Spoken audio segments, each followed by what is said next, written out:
Maailmas tekib ligi 2,2 miljardit kilogrammi prügi iga päev. 44% sellest prügist on biojäätmed. Biojäätmete hulka kuulub ka kohviprügi.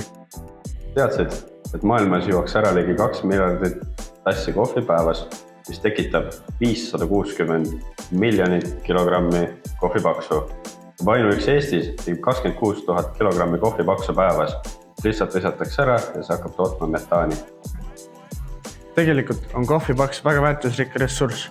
Nimelt on meie idee teha kohvipaksust küttebrikett.